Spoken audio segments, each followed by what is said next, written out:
بالعلم بل بالأدب تنال أعلى الرتب فعش. اللہ تعالیٰ نے شیطان کو کہا تھا کہ آدم علیہ السلام کو سجدہ کرو. کہا تھا کہ نہیں کہا تھا؟ شیطان کو چاہیے تھا اچھے بچوں کی طرح سجدہ کر لیتا، جیسے اللہ نے کہا ہے کر لے بھائی. لیکن شیطان کے نفس نے پہلے ورغلایا. نفس کی ایک فطرت ہے کہ وہ اپنے سے کمتر کی طرف جھکتا نہیں ہے، اس کو اپنی بے عزتی محسوس ہوتی ہے. گناہ کی رغبت شیطان کے دل میں ڈالی اس کے نفس نے. اس کو عقل سے سوچنا چاہیے تھا کہ میرا نفس مجھے غلط بات کا حکم دے رہا ہے، اس لیے کہ میں آدم کو سجدہ جو کر رہا ہوں، اگر مان لیا جائے کہ یہ مجھ سے کمتر بھی ہیں، فرض کر لو، لیکن حکم دینے والا تو بہرحال مجھ سے برتر ہے نا. آرڈر کو نہیں دیکھا جاتا، آرڈر دینے والے کو دیکھا جاتا ہے. اگر اللہ کے علاوہ کوئی اور حکم دیتا شیطان کو تو پھر شیطان کے دلائل کسی حد تک ممکن ہے صحیح ہو سکتے تھے، اس پہ بات ہو سکتی تھی. میں اس کی ایک مثال دیتا ہوں آپ کو.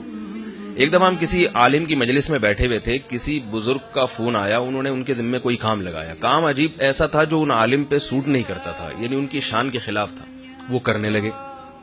ہم نے کہا حضرت یہ آپ پہ سوٹ نہیں کرتا یہ. تو انہوں نے کہا اصل میں مجھے بھی پتا ہے کہ یہ اتنا مناسب کام نہیں، لیکن حکم جس نے دیا وہ میرے پیر و مرشد ہیں، میرے بڑے ہیں اور میرے محسن ہیں. اب دیکھو حکم دینے والے کی نوعیت بدل گئی. آپ کو اگر چلتے پھرتے کوئی بھی شخص کہہ دے کہ جاؤ پانی پلاؤ وہاں سے، یہ آپ بولیں گے خود اٹھ کے پی لے بھائی، مجھے کیوں کہہ رہے، خود اٹھ کے پی لے. آپ ہوٹل میں کہیں کھانا کھا رہے ہیں، آپ سے کسی نے کہا سر ذرا کولڈ ڈرنک لا دیں گے آپ مجھے، 2 پیپسی لا دیں گے، آپ کو غصہ آئے گا نا؟ بالکل بجائے بھائی، جیسے تو یہاں بیٹھا ہے کھانا کھانے کے لیے میں بھی بیٹھا ہوں. لیکن اس جو گاہک جو وہاں پر بیرا جو وہاں گھوم رہا ہے سروس کے لیے، اس کو اگر آرڈر کریں گے اسے غصہ نہیں آئے گا. تو آرڈر کو دیکھا جاتا ہے، آرڈر کرنے والا کون ہے. شیطان کو اللہ تعالی نے حکم دیا کہ آدم علیہ السلام کو سجدہ کرو. شیطان کا نفس اس کے لیے تیار نہیں ہو، اور یہ فطرت ہے کہ نفس تیار نہیں ہوتا کہ جس کو آپ اپنے سے کمتر سمجھتے ہیں اس کے سامنے جھک جائیں. لیکن شیطان کو یہاں عقل کا استعمال کرنا چاہیے تھا کہ بھئی حکم دینے والا کون ہے؟ اللہ ہے.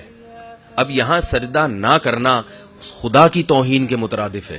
اللہ کی توہین، اپنی توہین تو برداشت نہیں ہو رہی، اللہ کے حکم کو اس کے سامنے توڑ کر احکم الحاکمین کی توہین برداشت کر رہے تو اب کیا ہے کہ شیطان نے دلائل قائم کرنا شروع کر دیے.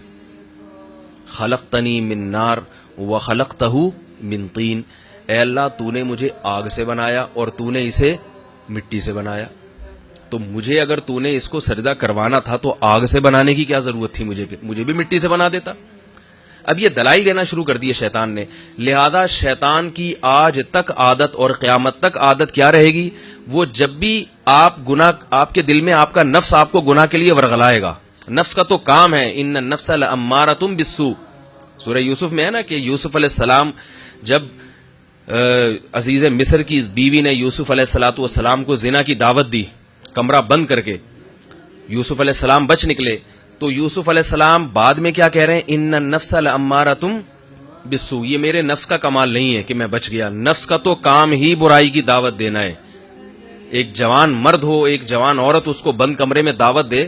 اسی وجہ سے قرآن مجید کے الفاظ ہیں وَلَقَدْ هَمَّتْ بِهِ وَهَمَّ بِهَا. جیسے عزیز مصر کی زوجہ کے دل میں برائی کا خیال آیا تو طبیعت حضرت یوسف علیہ السلام کی بھی مائل ہوئی. تو طبیعت کا میلان یہ نیچر ہے، یہ فطرت ہے، یہ غلط نہیں ہے. لیکن اس میلان کو کچل دینا، اس کے تقاضوں پہ عمل نہ کرنا اللہ کے خوف سے، اور شیطان کی نہ سننا، عقل کی سننا ایسے موقع پر، یہ تقوی ہے.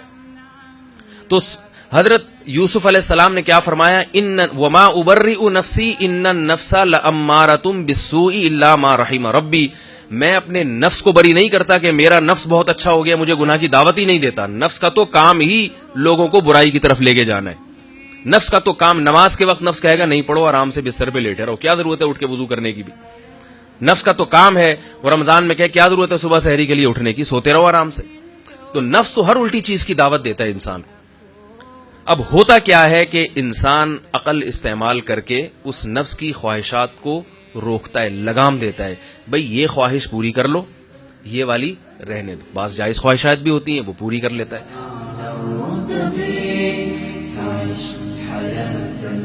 العلماء وقرأ صنوف الكتب ثم